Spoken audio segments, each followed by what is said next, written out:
हुँ, तो आज हम चालू करेंगे भगवद गीता को रीडिंग। ओके,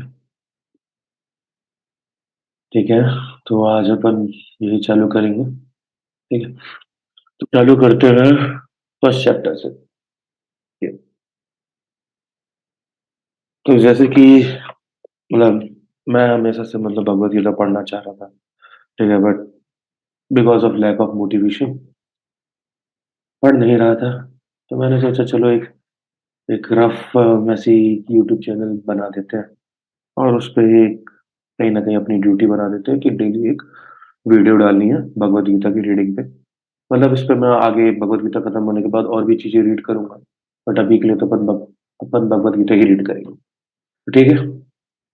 तो ये जहाँ से मैं रीड कर रहा हूँ, ये एक्चुअली है भक्ति वेदांत डेटाबेस, एक साइट है। इस पे आप देख सकते हैं कि इस पे बहुत सारी किताबें हैं। जैसे कि ये international society for Krishna consciousness का है, इस साइट है। ठीक है? तो ये साइट अच्छी है मेरे हिसाब से, काफ़ी अच्छी बुक्स रखी हुई हैं यहाँ पे। तो जैसे कि यहाँ पे भगवद गीता है, ये सबसे पॉपुलर भगवद गीता है जो कि आप हम लगभग-लगभग अब आजकल सबके घर पे है।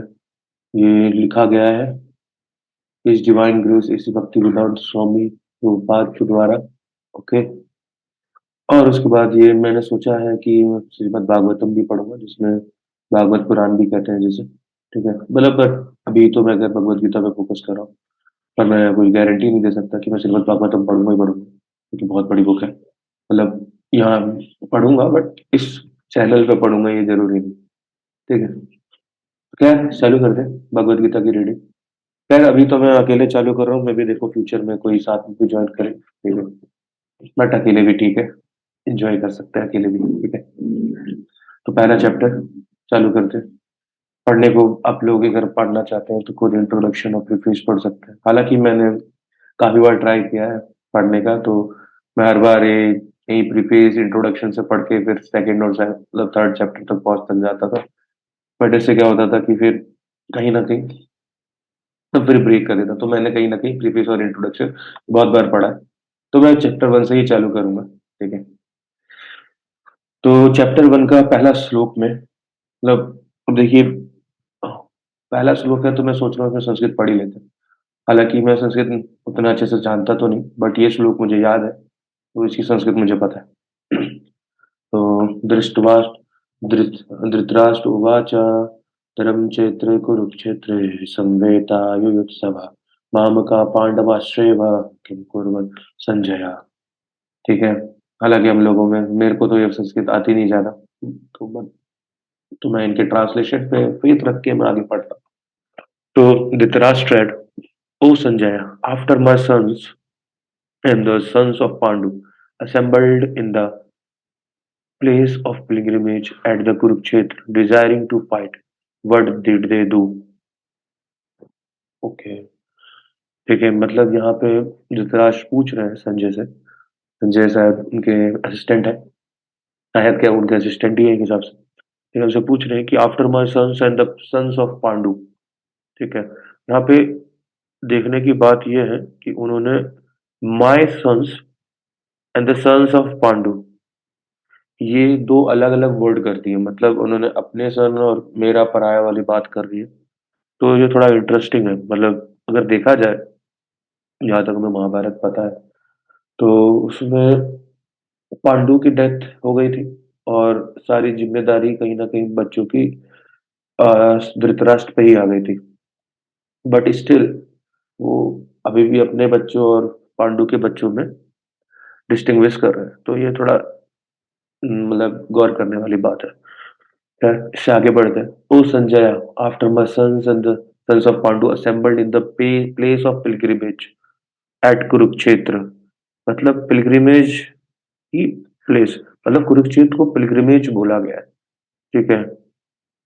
पिल्ग्रिमेज शायद इस वॉर से पहले वहाँ पे स सन्यासी लोग या साधु लोग तपस्या करने जाया करते थे। मुझे इस हिस्ट्री के बारे में ज़्यादा तो नहीं पता है, बट अगर इस श्लोक को ध्यान से पढ़े तो इससे तो यही लगता है कि वो प्लेस जो था वो तपस्या के लिए तपोभूमि थी कहीं न कहीं। फिर लिखा deciding to fight and what did they do, मतलब पूछ रहे हैं कि क्या हो रहा है? थोड़ा बताइए। ठीक है, तो पढ़ने को आप लोग पर्पट पढ़ सकते हैं ये, बट काफ़ी ज़्यादा हो जाएगा। तो मैं डायरेक्ट जब मेरे को ट्रांसलेशन समझ में आ जाएगा तो मैं कोशिश करूँगा कि मैं पर्पट ना पढूँ। हालाँकि पर्पट इम्पोर्टेंट होते हैं, बट वही है ना कि हमको खत्म भी तो करना है। ठीक है, नेक्स्ट दूसरा श्लोक। इसका चाहे तो आप डायरेक्ट वो उसका संस्कृत आप लोग पढ़ सकते हैं, बट मैं डायरेक्ट ट्रांसलेशन पढ़ता हूँ। Sanjay said, O king, after looking over the army arranged in military formation by the sons of Pandu, King Duryodhana went to his teacher and spoke the following words. तो संजय ने बताया धृतराष्ट्र को कि भैया पांडु पुत्रों की सेना देखने के बाद दुर्योधन जो है वो अपने टीचर के पास माने यानी कि टीचर कौन थे हम उनके, द्रोणाचार्य के पास गए और उन्होंने कुछ शब्द कहे। ठीक है, क्या शब्द थे? O my teacher, behold the great army of the sons of Pandu, too expectly arranged by your intelligent disciple, the son of Drupada। ठीक है, ये कहा उन्होंने कि देखिए पांडु पुत्रों की सेना देखिए, जो कि ठीक है, इंटरेस्टिंग। फिर उसके बाद आते हैं, उसके बाद है नेक्स्ट देखिए, नेक्स्ट श्लोक है उसमें बोलते हैं ये, here in this army here in this army are many heroic women equal in fighting to Bhima and Arjuna, great fighters like Yuddhana and Virat and Drupada। मतलब वो अब अपनी बारी के बारे में बोल रहे हैं। दुर्योधन जी, दुर्योधन बोल रहे हैं अपनी बारी के बारे में। ठीक है, तो this army this army are many hero equal. देखिए मैं ना कहीं ना कहीं मैं दुर्योधन जी बोल रहा हूँ या दुर्योधन को थोड़ा रिस्पेक्ट दे रहा हूँ, बिकॉज ऑफ कहीं ना कहीं आजकल के लोगों से तो वो लोग काफी ऊपर ही थे। ठीक है, तो थोड़ा रिस्पेक्ट देके और कहीं ना कहीं मैं ये भी समझता हूँ कि वो कहीं ना कहीं भगवान के साथ के लोग थे, कहीं न कहीं कुछ लीला दिखाने आए थे। तो मैं इस हिसाब से थोड़ा दुर्योधन दुर्योधन दुर्योधन को अपना थोड़ा रिस्पेक्ट दूँगा, ओके? तो उसपे कोई कुछ बोल ना ना, तो ज़्यादा अच्छा रहेगा, ठीक है? और वो वैसे भी उम्र में बड़े हैं तो देना भी चाहिए, बहुत बड़े हैं उम्र में, ठीक है? Here in this army are many heroic women equal in fighting to Bhima and Arjuna। ठीक है, great fighters like Duryodhana and Virat and Drupad. ध्यान देने की बात है, वो भी अपनी आर्मी के बारे में अच्छी बातें बोल रहे हैं, ठीक है। और उसके बाद फिर वो आते हैं, there are also heroic great heroic powerful fighters like Dhrishtaketu, Chekitana, Kashiraj, Purujit, Kunti Bhoj and Saivya. देख रहे हैं कि कहीं ना कहीं देखो अजी, एक मिनट, ये किस आर्मी की बात कर रहे हैं अभी? द्रुपद, ओके ओके, ये अभी पांडुपुत्रों की आर्मी की बात कर रहे हैं, जो वो गए थे कि देखिए इनकी आर्मी, और उसके बाद बोला कि इस आर्मी के अंदर भीम जितना और अर्जुन जितना बल रखने वाले और भी फाइटर्स हैं, जैसे कि युद्धन, विराट और द्रुपद। मुझे कि मतलब मुझे आइडिया कैसे लगा कि ये आर्मी पांडुपुत्रों की है, तो मुझे समझ में आया कि ये कुंती भोज कहीं ना कहीं नाना थे पांडु के, मतलब पांडवों के नाना थे। ठीक है, तो मुझे उससे लगा क्या कि उसी की बात हो रही होगी, ठीक है। तो और वो कौन-कौन से थे? दृष्टकेतु हो गया, काशीराज हो गए, ठीक है, पुरुजित हो गए, सेव्य हो गए, ओके, ओके, ठीक है। चलो नेक्स्ट लेवल पे चलते हैं। हुँ, नेक्स्ट श्लोक कुछ इस प्रकार है, there are mighty Yudhamanyu Yudhamanyu, okay, the very powerful Uttamauja, okay, the son of Subhadra and the sons of Draupadi. ठीक है, ये बेसिकली सुभद्रा और द्रौपदी की सन्स की बात कर रहे हैं, ठीक है। All these warriors are great chariot fighters. सारे के सारे जितने भी वॉरियर्स हैं चैरियट फाइटर्स हैं, ओके। मतलब ग्रेट चैरियट पार्टर्स को जो ना हिंदी में शायद महारथी बोलते हैं, ठीक है? तो ये सब के सब महारथी हैं, ठीक है? नेक्स्ट श्लोक। But for your information, O best of brahmanas, देख रहे हैं? मक्खन लगाया जा रहा है यहाँ पे, ओ बेस्ट ऑफ ब्राह्मणास। जैसे कि दुनिया के सारे ब्राह्मण देख के वैसे ठीक है, बोला जा सकता है उनके बारे में, क्या कहते हैं, द्रोणाचार्य के बारे में बोल देते हैं, बोल सकते हैं। Let me tell you about the captains who are specially qualified to lead my military force. अब ये अपनी मिलिट्री फोर्स पे आए। ध्यान से देखिए, पहले बताया कि सामने वाले की सेना कितनी पावरफुल है, बट अब अपनी सेना के बारे में भी बखान कर रहे हैं। कई बार अपन लोग, क्या होता है ना कि सामने वाले की ही आर्मी पे फोकस करते हैं, ठीक है, सामने की प्रॉब्लम्स पे फोकस कर रहे हैं, बट अपने स्ट्रेंथ पे देखा ही नहीं, ठीक है। तो यहाँ से आप दुर्योधन से ये बात तो सीख ही सकते हैं। देखिए भैया, कि अपनी अपनी स्ट्रेंथ भी देखनी चाहिए, ठीक है। तो अपने स्ट्रेंथ के बारे में क्या बोल रहे हैं, अपनी आर्मी के बारे में, there are personalities like you, ठीक है। सबसे पहले देखो, अब उनको ही रखा द्रोणाचार्य को, फिर भीष्म। हालांकि देखा जाए तो मुझे लगता है ये भीष्म ज्यादा पावरफुल थे, बट स्टिल सबसे ऊपर द्रोणाचार्य को रखा है, तो ये भी दूर सोचने की बात है। फिर कर्ण है, कृपा है, कृपाचार्य है, फिर अश्वत्थामा है, विकर्ण है, ठीक है। The son of Somadatta called Bhurishrava है, who are always victorious in battle, ठीक है। ये लोग हैं जो कि हमेशा युद्ध में जीते हैं। इंटरेस्टिंग, ठीक है। अभी अपने स्ट्रेंथ के बारे में बता रहे हैं। There are many other heroes who are prepare to lay down their lives for my sake, ठीक है। ये भी कंसिडर कर रहे हैं कि मेरी वजह से लोग अपनी मेरे लिए अपनी जान देने के लिए तैयार हैं, समझ रहे हैं? ये दुर्योधन बोल रहा है, ठीक है। All of them are well equipped with different kinds of weapons, ठीक है। वेल इक्विप्ड है, कूल। और क्या हो रहा है, just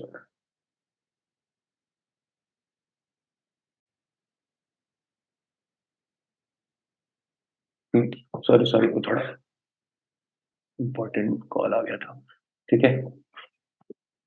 So, there are many other heroes who are prepared to lay down their lives for my sake. All of them are well equipped with the different kinds of weapon and all are experienced in military science. Okay, military science, ध्यान दीजिए, military को science बोला है, समझ रहे हैं?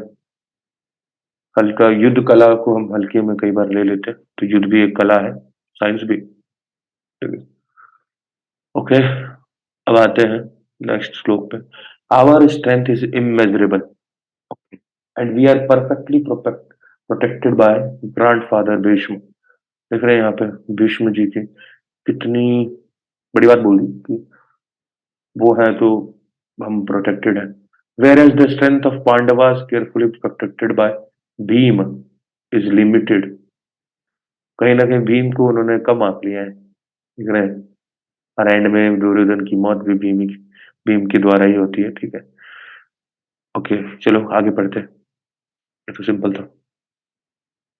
All of you now give full support to grandfather Bhishma as you stand at the respective strategic points of the entrance in the into the phalanx of the army। समझ रहे हैं?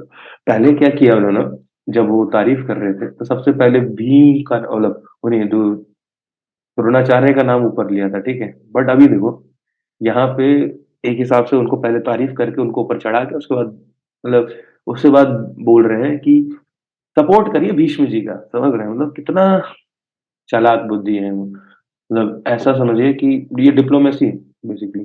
पहले अपने आप को किसी को खुश करना, उसके बाद उससे वो काम कराना जो तुम खुद चाहते हो। अगर वो शुरुआत में बोल देते कि भीष्म का साथ दीजिए तो शायद द्रोणाचार्य जी को लगता है यार मेरे को कम आंक रहा है। बट अभी पहले उनको तारीफ कर दिया, फिर बोला कि भीष्म का साथ दीजिए, ताकि और उसके बाद ये भी बोला कि क्यों दीजिए, क्योंकि आप बहुत इंपॉर्टेंट पॉइंट इंटरनेट पे बैठे हैं, आपको देना ही आप आपके बिना नहीं हो पाएगा, ऐसा ऐसा बोल के, समझ रहे हैं? क्या होशियारी से खेले हैं। तो यहाँ पे आप दुर्योधन जी से डिप्लोमेसी सीख सकते हैं भाई साहब, ठीक है। चलिए आगे बढ़ते हैं।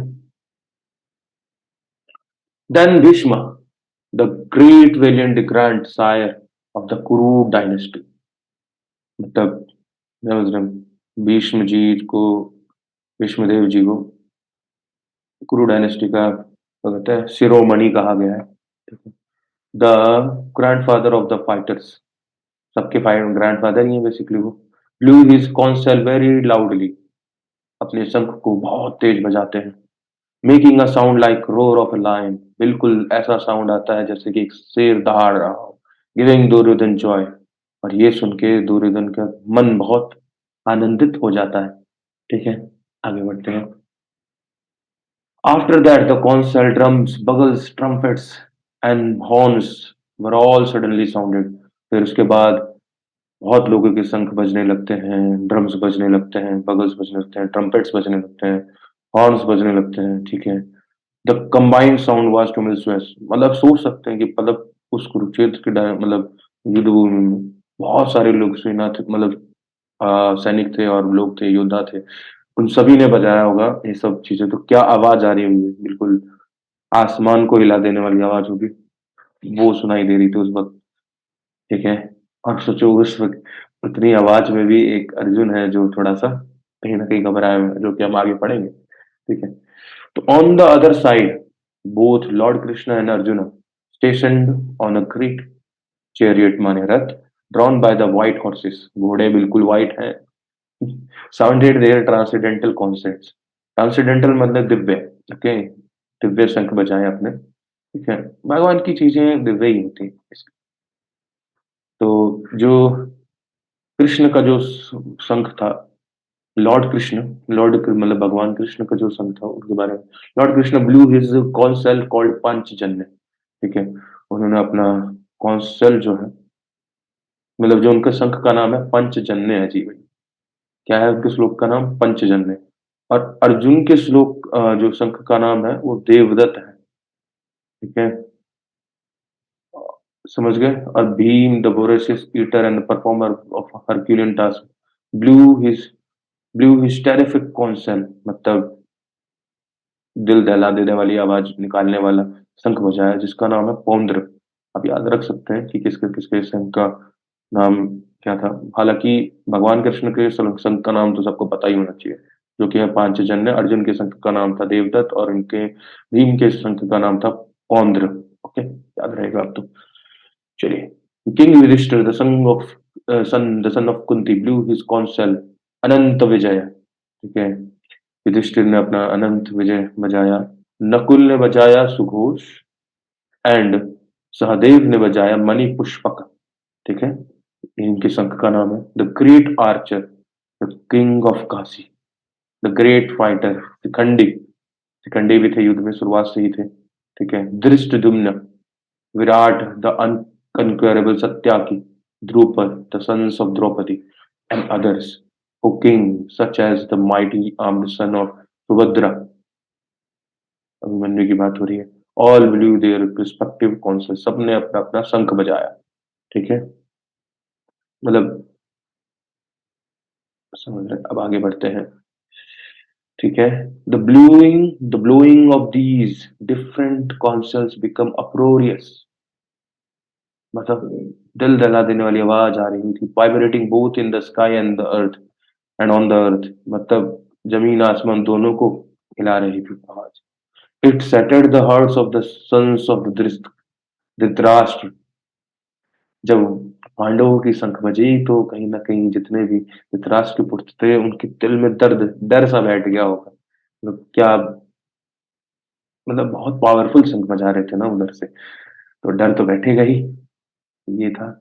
उसके बाद क्योंकि उस तरफ से बस भीम मतलब भीष्म जी की शंख की आवाज थी जो कि सबसे तगड़ी थी, इधर तो भाई साहब एक एक करके सब लगे पड़े हैं। After that time the son of Pandu seated in the chariot bearing, ठीक है, bearing the flag marked with Hanuman. ये तो या अगर किसी को लीला पता हो कि हनुमान जी की, हनुमान जी क्यों थे उनकी सेना पे, मतलब सेना के फ्लैग पे, तो अच्छी बात है, अगर नहीं पता तो पढ़िएगा। ठीक है। तो मतलब उनकी सेना के अर्जुन के जो रथ था उसके जो झंडा था उसके ऊपर हनुमान जी, वो हनुमान जी थे, तो ये इंटरेस्टिंग बात है। Took up his bow and prepare to shoot his arrows. ठीक है, ये अर्जुन की बात कर रहे हैं। अर्जुन ने अपना हाथ में गांडीव माने धनुष उठाया और अपने आप को प्रिपेयर किया तीर मारने के लिए। Okay, after looking at the son of Dhritarashtra, मतलब अभी तक वो डरे नहीं थे, समझ रहे हो? कहीं न कहीं उन्होंने हथियार उठाया था, बट जब उन्होंने धृतराष्ट्र की तरफ धृतराष्ट्र के पुत्रों की तरफ देखा, तो drawn in a military area, Arjun then spoke to lord Krishna these words. अब यहाँ से अर्जुन बोल रहे हैं, ठीक है? तो अर्जुना वाच, ठीक है? उन्होंने क्या बोला? अर्जुना सेड, ओ इनफॉलिबल वन, मतलब भगवान के लिए वर्ड यूज़ किया है, इनफॉलिबल वन। अगर इसको हिंदी में और संस्कृत में देखें तो इसका मतलब क्या है इनफॉलिबल वन? अच्युता, ठीक है? तो ये भगवान का एक नाम है, अच्युत। आपने वो सुना भी होगा, अच्युतम केशवम कृष्ण दामोदरम। तो ये वर्ड वहाँ पे यूज़ किया गया है। मतलब बेसिकली इनफॉलिबल वन का मतलब ये होता है, जिसको गिराया नहीं जा सकता। अब तुम बोलोगे यार धक्का मार के क्या? नहीं, गिराने का मतलब ये है कि जैसे कि अपन लोग, जैसे कि नज़रों में गिर जाना कहते हैं ना जैसे, वैसा कुछ। ऐसा समझो कि काम वासना में लोग गिर जाते हैं, समझे? तो उनका फॉल डाउन हो जाता है, मतलब उनका कुछ कैरेक्टर में नीचे, उनका कैरेक्टर नीचे गिर जाता है। तो वैसे ही है, भगवान का कैरेक्टर नहीं नीचे गिराया जा सकता, तो ठीक है? भगवान, मतलब भगवान को कोई लस्ट में नहीं फँसा सकता, ठीक है? मतलब कभी भी तुम देखोगे कि कहते हैं किसी अ, यूजुअली ऋषि मुनियों की तपस्या भंग करने के लिए कि मतलब अप्सराओं को भेज देते थे। पर भगवान क्या थे कि वो अप्सराओं के बीच में भी रह के कुछ उनको कुछ फ़र्क नहीं पड़ता। मतलब उनको कुछ कुछ नहीं कर सकते थे, कोई नहीं गिरा सकता था, ठीक है? तो वो ऐसा था, वो सबके साथ होके भी सबसे अलग थे, वैसा वाला फ़ील, समझ रहे हो? तो ये थे infallible one. Please draw my carrier towards the two armies so that I may see those present here, who desire to fight and with whom I must contend to this great trial of arms। ठीक है, तो interesting है, समझ रहे हैं ना?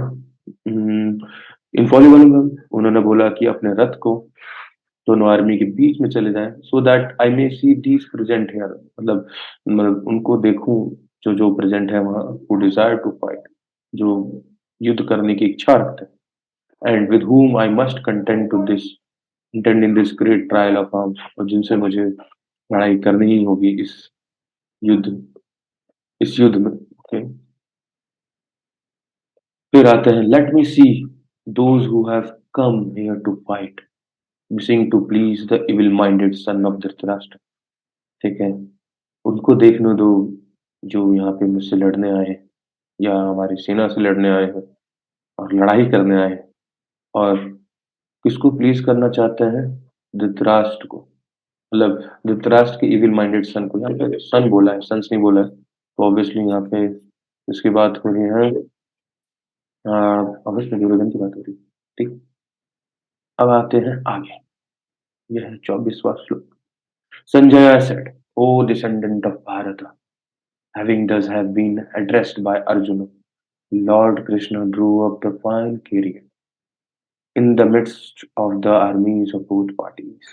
ठीक है, तो अर्जुना वाज कैरियट, मतलब जो कैरियटियर थे, मतलब जो चैरिटियर बोलते हैं, कैरियर चैरियट बोलते हैं, आई डोंट नो, बट ठीक है, सारथी थे।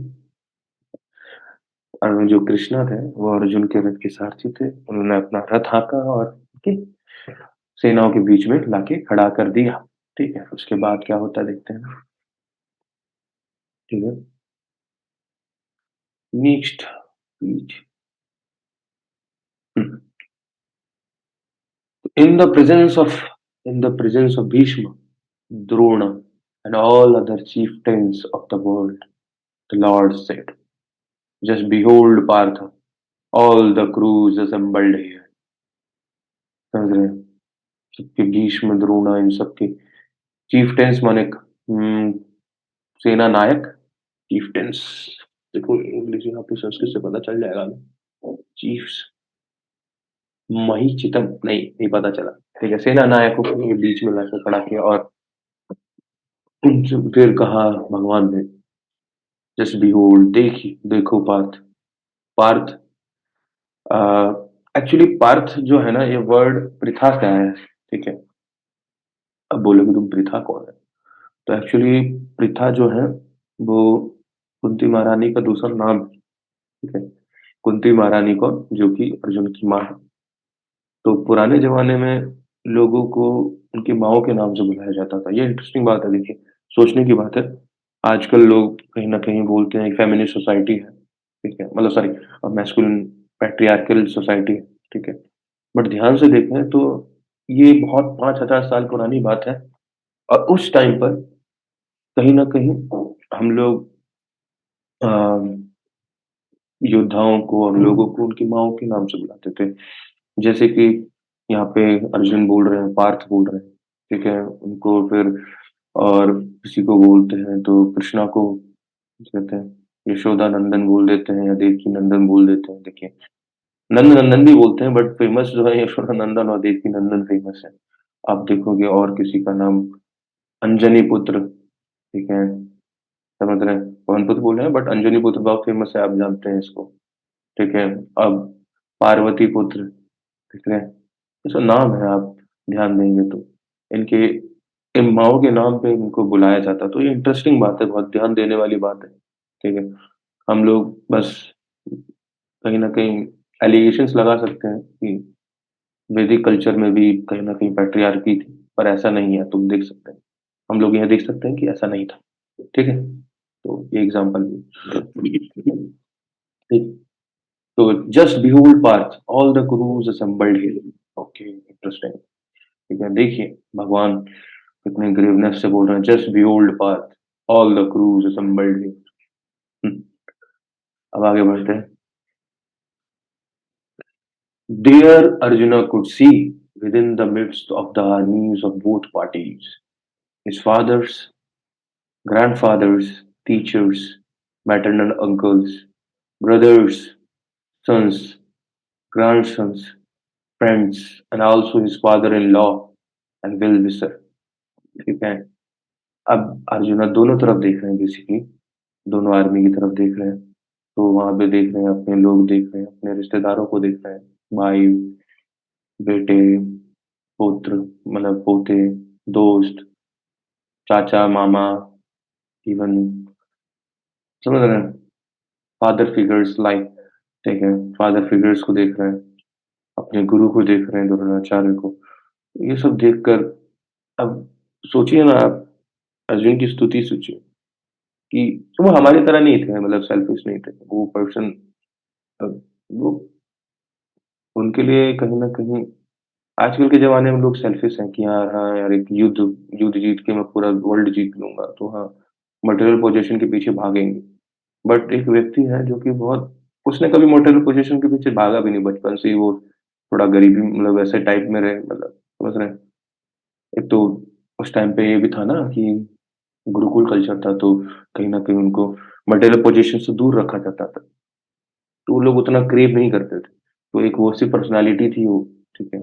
जो कि कहीं न कहीं इन पैसों से ज़्यादा लोगों से लगाव लगा के बैठे थे और अभी उनको पता है कि मुझे युद्ध करना है इन लोगों से और मुझे पता है, अगर मुझे जीतना है तो इन लोगों को मुझे मारना पड़ेगा, ठीक है? तो ये वो सिचुएशन अर्जुन की कहीं न कहीं बहुत डिफ़िकल्ट थी। इसी कारण वो थोड़ा घबरा गए सिचुएशन में, ठीक है? यूजुअली हम लोग भी कहीं न कहीं ऐसी सिचुएशंस में आ जाते हैं कि मतलब इतना इतना कंडीशन तो नहीं होता, हार्श कंडीशन तो नहीं होता, पर जैसे कि आप सोचोगे, तो कई बार अपन लोग ऐसी जगह फँस जाते हैं, ठीक है?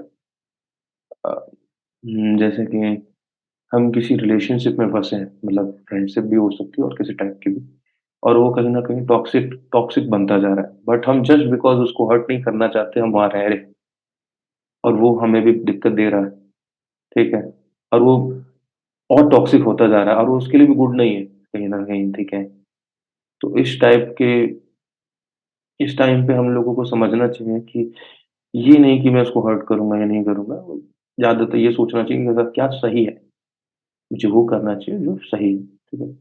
तो ये बहुत माइल्ड एग्ज़ाम्पल है हमारी लाइफ़ से, वो युद्ध है और ये कहाँ कुछ है, कुछ नहीं है बट अपन लोग अब 21st सेंचुरी में 21st सेंचुरी में रह रहे हैं तो कुछ ना कुछ तो डिफरेंसेस आएँगे ही, तो हमारी प्रॉब्लम्स अलग हैं।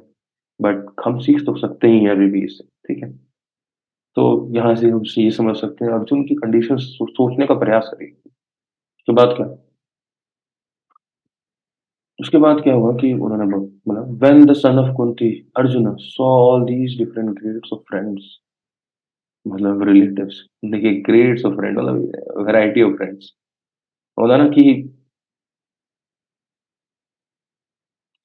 फ्रेंड्स में भी तो ग्रेडेशंस होती हैं, कोई बेस्ट फ्रेंड होता है, कोई क्या कहते हैं, कोई नोन फ्रेंड होता है, कोई प्रोफेशनल फ्रेंड होता है, तो कोई कोई ऐसे फ्रेंड्स होते हैं जिससे अपन सीक्रेट्स शेयर करते हैं, कोई ऐसे फ्रेंड्स होते हैं, कुछ ऐसे फ्रेंड्स होते हैं जिनके साथ अपन क्या कहते हैं अपने डीप रियलाइज़ेशन शेयर करते हैं।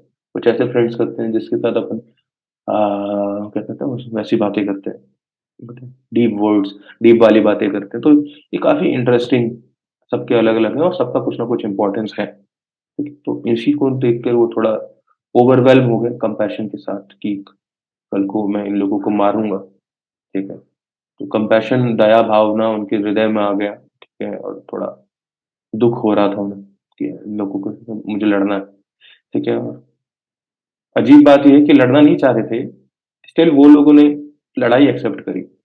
तो ये और उनको थोड़ा दया लग रही थी यार, कैसे? समझ रहे हो? तो और हर्ट भी कर रहा होगा, समझ पा रहे हैं? तो अर्जुन की सिचुएशन समझिए अभी।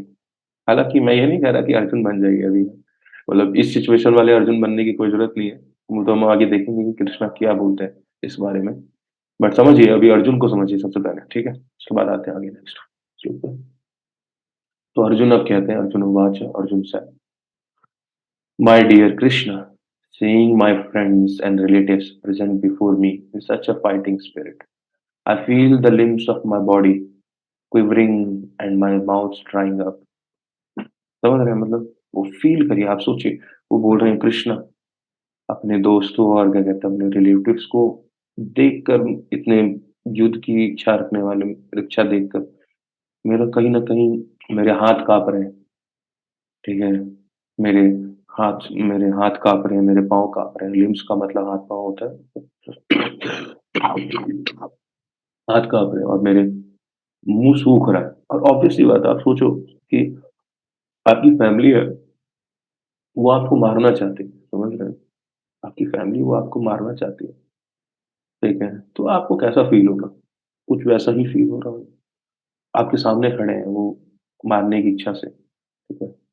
अब या तो तू नहीं या तो मैं नहीं, तो कहीं न कहीं अजीब-सा लगेगा, वो फ़ीलिंग है उसकी। अर्जुन अर्जुन ने थोड़ी ना उनको देखा तो ये पांडु पुत्र हैं, ये सॉरी ये धृतराष्ट्र के पुत्र हैं, ये हमारे ये हम हैं, हम पांडव हैं, ये कौरव हैं। अर्जुन ऐसे नहीं देखते थे। अर्जुन सिंपल देखते थे हम भाई-भाई हैं। तो इस वज़ह से उनको बड़ा दुःख हो रहा था ये सब चीज़ देख के, ठीक है? और डर रहे थे और उनका हाथ काँप रहे थे कि क्या होगा फ्यूचर? तो ऐसा डर था उनका। वो तो आगे बढ़ते।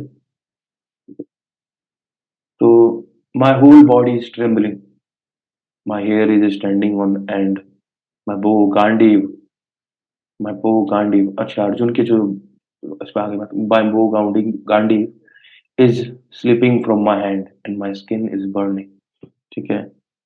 तो ये रियलाइज़ेशन मतलब ये एक्सपीरियंस समझिए इसको कि उनकी बॉडी जो है वो काँप रही है, उनके बाल जो हैं रोंगटे खड़े हो गए, ठीक है? जिसको गूज़बम्प्स कह देते हैं लोग। उनके जो जो धनुष था उसका नाम उसको गांडीव कहते हैं, ठीक है? स्लिपिंग फ्रॉम माय हैंड मतलब उनके हाथों से उनका धनुष छूट रहा है और उनकी स्किन जो है वो जल रही है। होता है कभी ना फ़ील किया हो ना हो बट ऐसा होता है, ठीक है?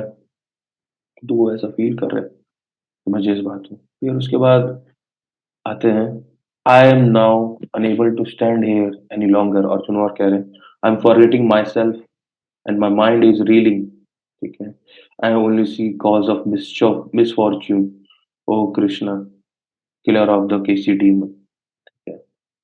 एक्चुअली यहाँ पे कृष्णा के लिए जो वर्ड यूज़ किया वो केशव यूज़ किया है यहाँ पे, चलो अभी आगे बढ़ते हैं, पहले पूरा पढ़ लेते हैं। I am no now able to unable to stand here any longer. अब मैं यहाँ खड़ा नहीं हो सकता, मैं खड़ा नहीं रह पा रहा हूँ। सो बोल रहे हैं, I am forgetting my self, मैं भूल रहा हूँ कि मैं कौन हूँ। माई माइंड इज रीलिंग, मैं माइंड उनका इधर उधर खिसक रहा है, वो भूल गए कि मैं यहाँ क्या कर रहा हूँ और क्या। वो ये सोच रहे हैं कि क्या होगा, ये होगा, वो अपने आज के समय से निकल गए, ठीक है, और फ्यूचर के बारे में सोच रहे हैं, ठीक है, और वो फिर बोल रहे हैं कि आई सी ओनली कॉजेज ऑफ मिसफॉर्च्यून, मुझे बस मिसफॉर्च्यून दिख रहा है आगे, समझ रहे हैं कि क्या होने वाला है इस युद्ध के बाद, बस मुझे यही समझ में आ रहा है कि बहुत अच्छा नहीं होगा। तो बोल रहे हैं, O Krishna, killer of Keshi demon. तो ये एक वर्ड है, किलर ऑफ केसी डीमन, इसी की वजह से भगवान का नाम केशव पड़ा, क्योंकि उन्होंने केसी डीमन को मारा था। केसी एक राक्षस था, उनको उसको मारने की वजह से भगवान का नाम केशव पड़ा है, ठीक है। तो ऐसे ही माधव भी है एक वर्ड, माधव भी मधु राक्षस, मधु नामक एक राक्षस था, उसको मारने की वजह से, मतलब राक्षस था, उसको मारने की वजह से उनका नाम माधव भी पड़ा। तो केशव, और कोई बोले ना केशव का क्या मतलब है, तो ये है, ठीक है। अभी आगे बढ़ते हैं।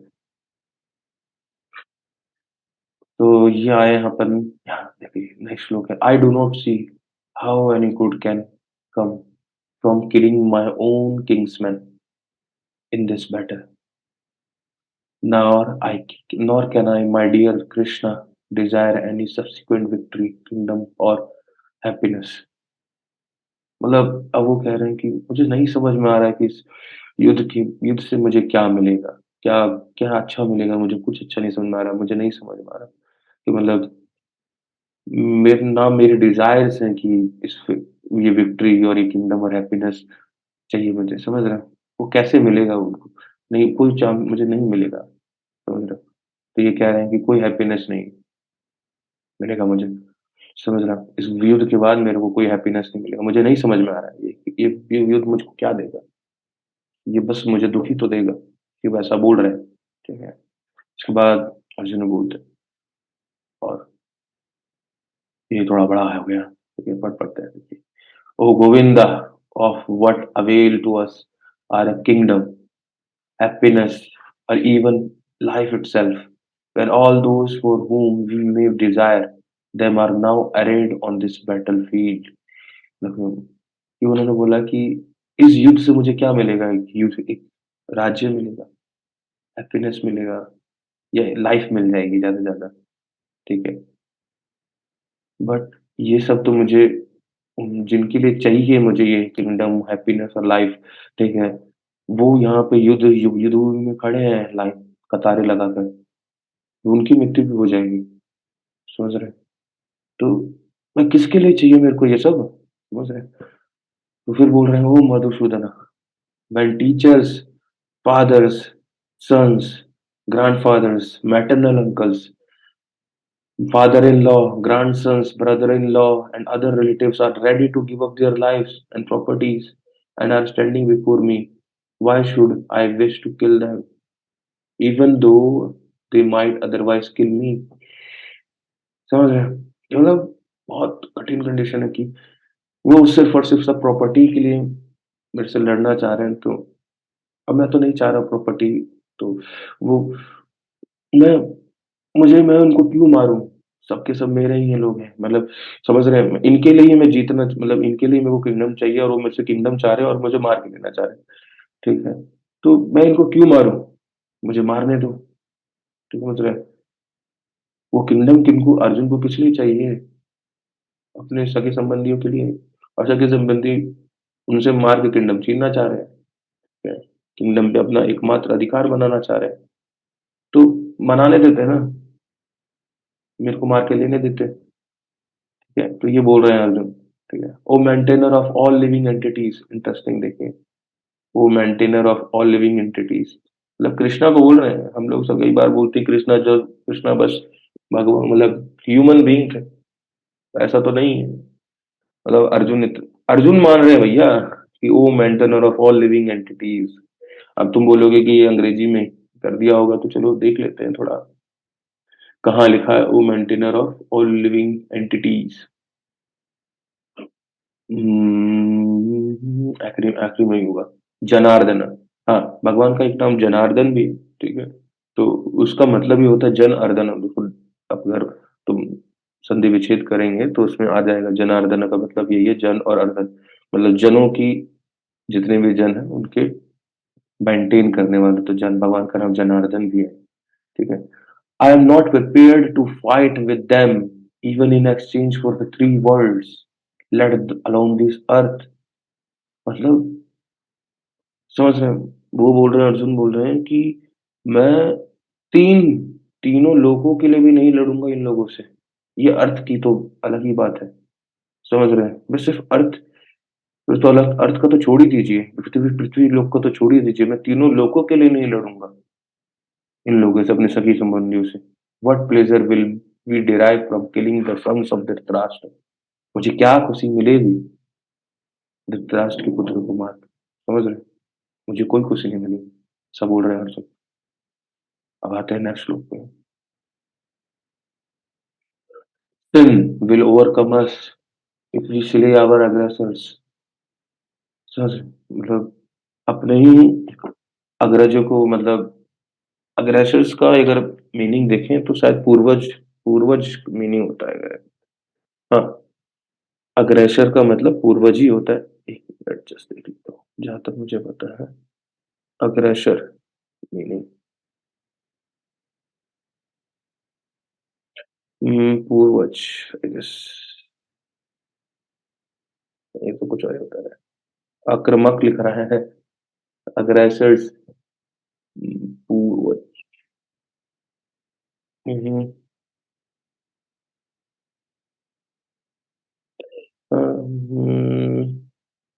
पूर्वज, मीनिंग ऑफ पूर्वज। मीनिंग ऑफ पूर्वज, जो पहले उत्पन्न हुआ हो। इंग्लिश ट्रांसलेशन ऑफ पूर्वज। पूर्वज ओके, मीन्स एंसेस्टर होता है।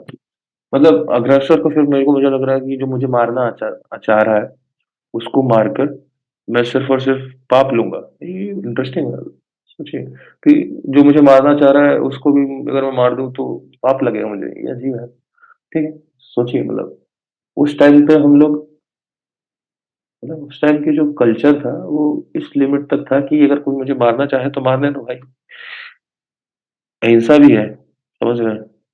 ऐसा है क्या?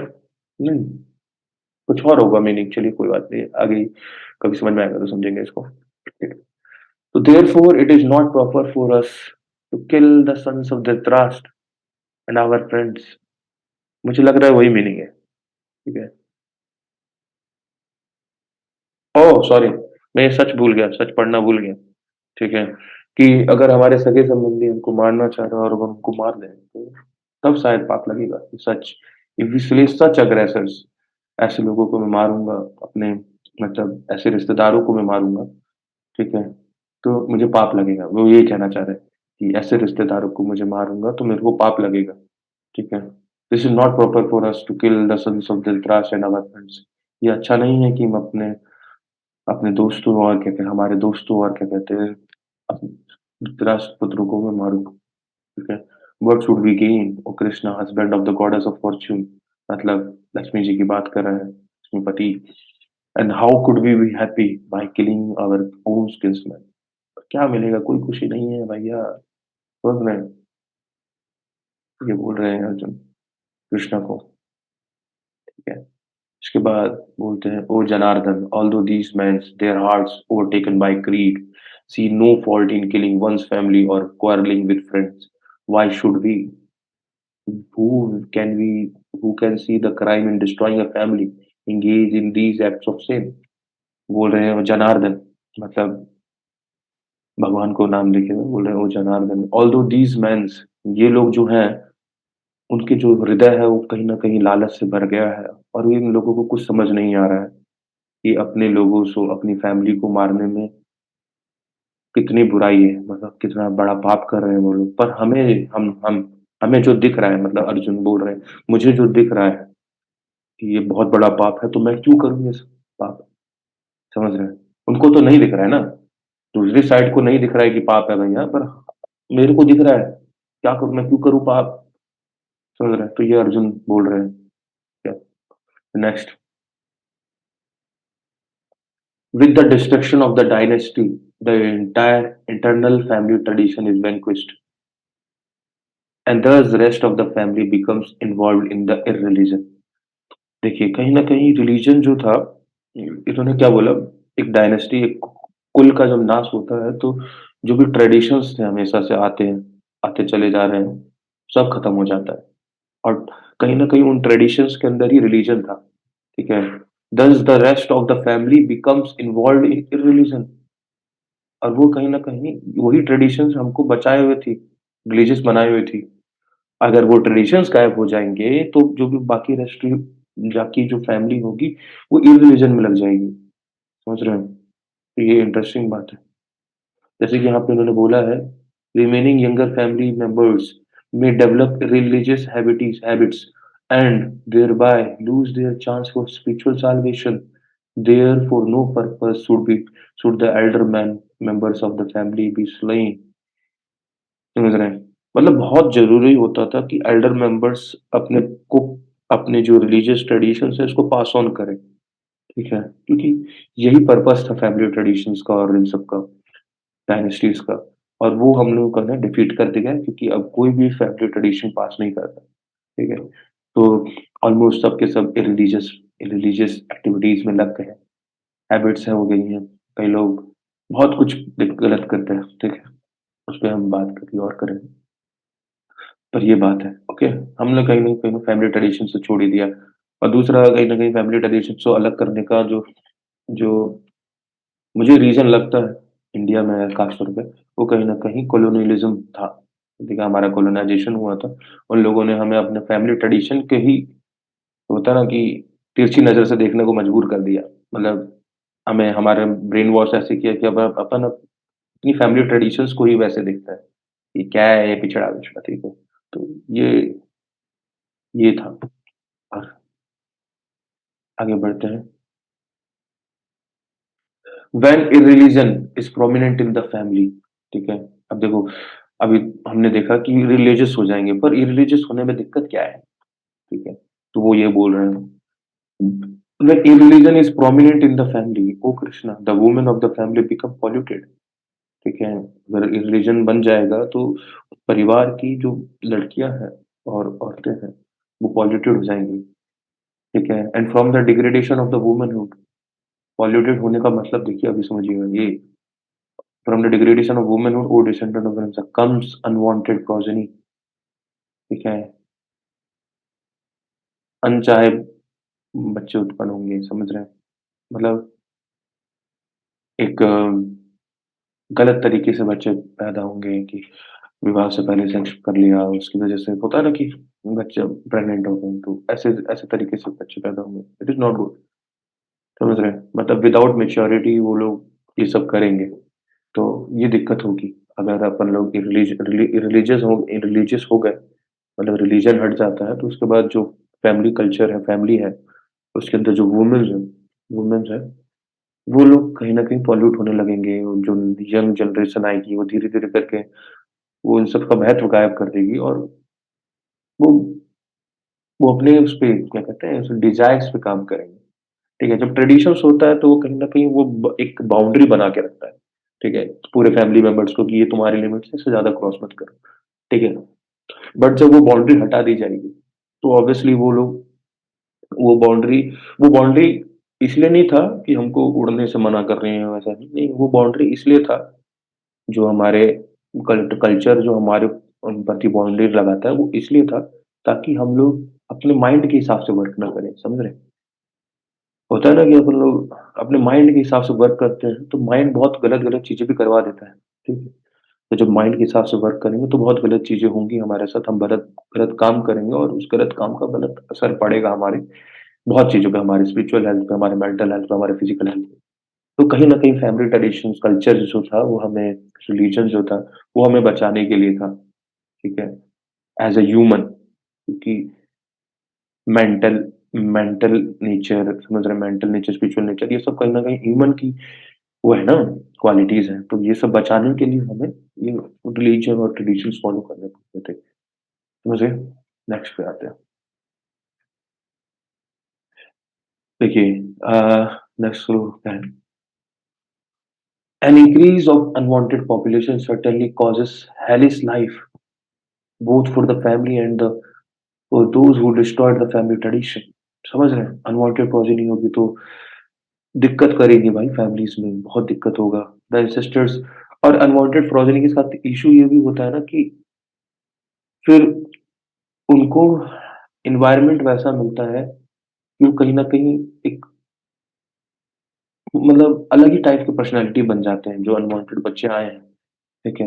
उनको एनवायरनमेंट ऐसा मिलता है और उनको और कहीं न कहीं अगर तुम शास्त्रों के हिसाब से जाओगे तो अगर तुम लोग हम लोग अगर गर्भधान संस्कार नहीं करते, गर्भधान संस्कार एक संस्कार होता है कि बेसिकली आपको गर्भ धारण करवाने से पहले आपको कुछ-कुछ रीतियाँ करनी पड़ती हैं। अगर वो आप लोग नहीं करते हैं मतलब तो होता क्या है कि जब वो जो गर्भ में बच्चा बैठता है तो उसमें सोल एक डिज़ायरेबल सोल नहीं आता है, ठीक है? एक अच्छा सोल नहीं आता है, एक प्योर सोल नहीं आता है।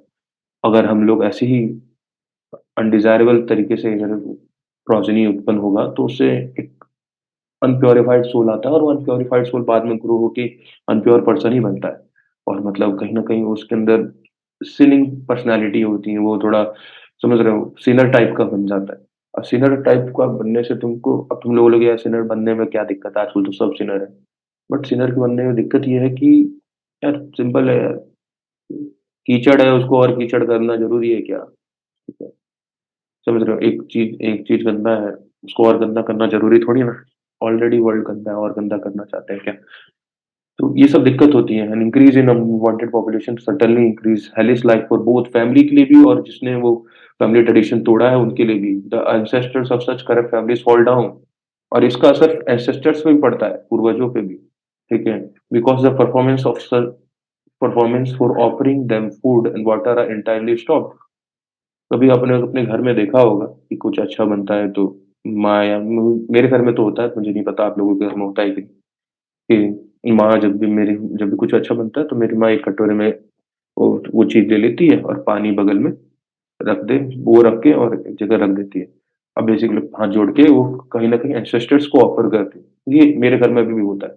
चाहे तो मैं कभी दिखाऊँगा, बट ये मेरे घर में होता है। पर आजकल ये कहीं न कहीं ये प्रैक्टिस रुक गई, ठीक है? ये बहुत इम्पोर्टेंट प्रैक्टिस है। तो अगर आप लोग इसको रिवाइव कर सकें, अगर आपकी फैमिली में नहीं होता है, तो आप लोगों को कोशिश करना चाहिए इसको रिवाइव करने की, ठीक है? तो ये उन लोगों का फिर फॉल डाउन हो सकता है, समझ रहे हैं? तो आगे बढ़ते हैं, फॉल डाउन का मतलब ये है कि यार सर्टेन पोज़ीशन पे पहुँच गए थे, उनको स्वर्ग मिल गया, उसको आप लोगों ने खींच-खाच के नर्क में ले आए, तो ये भी मत करिए, ठीक है? आपके कर्मों का असर कहीं न कहीं आपके पूर्वजों पे भी पड़ता है। By the evil deeds of those who destroy the family tradition, thus give rise to unwanted children. All kinds of community projects and family welfare activities are devastated. ठीक है? जब ऐसा कुछ होगा, समझ रहे हैं? ऐसे और इविल डीड्स की वजह से मतलब अनवांटेड चिल्ड्रन आएँगे कहीं न कहीं, जो कम्युनिटी प्रोजेक्ट्स होते हैं, कम्युनिटी जो एक होता है ना, वो ब्रेक होने लगेगा और सोशल वेलफेयर एक्टिविटीज़ और फैमिली वेलफेयर एक्टिविटीज़ वो भी रुक जाएँगी, ठीक है? आजकल जो समाज में आप लोग देखते हैं कि ये सब प्रॉब्लम्स हैं, वो कहीं न कहीं इन्हीं कारणों की वजह से हैं, ठीक है? फिर आते हैं, "O Krishna, maintainer of the people, I have heard by disciplic succession", ठीक है? गुरु परंपरा, ठीक है? मतलब डिसाइक्लिक सक्सेशन का मतलब होता है गुरु परंपरा। गुरु परंपरा का बेसिकली मीनिंग ये है कि अ, गुरु ने गुरु ने अपने शिष्य को ज्ञान दिया, उस शिष्य ने अपने शिष्यों को ज्ञान दिया, उस शिष्य ने अपने शिष्य को ज्ञान दिया, उस शिष्य ने अपने शिष्य को ज्ञान दिया और ऐसे करके ज्ञान आगे पास ऑन होता रहा, ठीक है? तो दिस इज़ कॉल्ड गुरु परंपरा कि मैंने ऐसे सुना है कि by this disciplic succession, those whose family traditions are destroyed dwell always in hell. मैंने अपने गुरुओं से सुना है जो कि ऊपर से ही आया है नॉलेज और वो नॉलेज यूजुअली भगवान की तरफ से आता था। तो भगवान एक हिसाब से हमने भगवान से सुना है। क्या? कि family traditions are destroyed dwell in hell, जिनकी फैमिली ट्रेडिशंस बर्बाद हो जाती है, समझ रहे हैं? तो वो हेल के अंदर उनके पूर्वज ड्वेल करते हैं, समझ रहे हैं? जैसे कि मैंने अपनी फैमिली ट्रेडिशंस बर्बाद कर दी, तो मेरे जो पूर्वज होंगे वो हेल में जाएँगे, समझ रहे हैं? तो इंटरेस्टिंग है, इसको समझिए। तो कहीं न कहीं हमारी रिस्पॉन्सिबिलिटी ये भी बनती है कि आप अगर चाहते हैं कि मैं हेल में ना जाऊँ, तो अपनी फैमिली ट्रेडिशंस को पास करिए आगे को, ताकि वो उस चीज़ को फ़ॉलो करे और वो भी पास करे। वरना आप लोगों का हेल जाने में तय है, चाहे तुम कितने भी अच्छे वर्क कर लो। तो फैमिली ट्रेडिशंस ये भी एक ड्यूटी है कि फैमिली ट्रेडिशंस को पास करना, ठीक है? अपने यंगर जनरेशन में, ठीक है? तो इसको भी समझिए इस बात को। सिर्फ़ अपना नहीं देखना है, फैमिली ट्रेडिशंस को पास करना है, यंगर जनरेशंस को क्या कहते हैं, अच्छी अच्छी-अच्छी मतलब समझ रहे हैं? वो फैमिली ट्रेडिशंस को उनको देना है, ताकि वो लोग उसको प्रैक्टिस करें और वो लोग भी आगे पास ऑन करते रहें और ऐसा होगा तो सोसाइटी भी बहुत अच्छे से वर्क करेगी। ये चीज़ है। आगे बढ़ते हैं। Alas, how strange it is that we are preparing to commit greatly sinful acts, ठीक है? Driven by the desire to enjoy royal happiness, we are intent on killing our own kinsmen. समझ रहे हैं? कि हम लोग सिर्फ़ और सिर्फ़ एन्जॉय मतलब हैप्पीनेस एन्जॉय करने के लिए, रॉयल हैप्पीनेस एन्जॉय करने के लिए हम इतना बड़ा पाप करने जा रहे हैं, कि पूरी डायनेस्टी खत्म करने जा रहे हैं। क्योंकि युद्ध होगा तो बहुत बड़ा डायनेस्टी खत्म होने वाला है। तो ये बहुत बड़ा पाप होने वाला है, उससे पूरी सोसाइटी में फ़र्क पड़ने वाला है। तो इतना बड़ा पाप करने वाले हैं, ये अर्जुन कह रहे हैं, समझ अर्जुन की सिचुएशन समझिए, ठीक है? इतना बड़ा पाप करेंगे तो क्या होगा, ठीक है? फिर उसके बाद better for me if the sons of Dhritarashtra weapons in hand were to kill me unarmed and unresisting on the battlefield. ये बहुत मेरे लिए बहुत अच्छा होगा कि धृतराष्ट्र पुत्र मेरे को अनआर्म्ड मतलब निहत्था मेरे को मार दे, ठीक है? इस युद्ध भूमि पे, ठीक है? ये बोल रहे हैं अर्जुन। मतलब मरना ज़्यादा पसंद कर रहे हैं किसी को मारने से, समझ रहे? फिर Sanjay said, Arjuna having thus spoken on the battlefield, cast aside his bow and arrow and sat down on the chariot, his mind overwhelmed with grief, ठीक है? अर्जुन ने कहा मतलब संजय ने कहा कि अर्जुन ने ये सब शब्द कहने के बाद अपने अपने अपने हथियार एक साइड रख दिए और वहां पे बैठ गए रथ पे। मतलब उनकी अब जो माइंड है उनमें बस क्या कहते हैं दुख होता है ना, दुख से भर गया है वो, ग्रीफ ग्रीफ से उनका माइंड भर गया। ये संजय बता रहे हैं किसको? धृतराष्ट्र को। तो आज का अपन फर्स्ट चैप्टर था, तो यहीं पे हमारा शायद फर्स्ट चैप्टर समाप्त होता है। Towards the end of the पर्व, फर्स्ट चैप्टर, ठीक है? तो अपन नेक्स्ट टाइम सेकंड चैप्टर पढ़ने का देखते हैं कि कितना सेकंड चैप्टर पढ़ पाते हैं। ठीक है? तो नेक्स्ट टाइम हम सेकंड चैप्टर पढ़ेंगे, ठीक है? तो कैसा लगा आपको वो बता सकते हैं कभी? आपने अगर सुना है पूरा तो, ठीक है?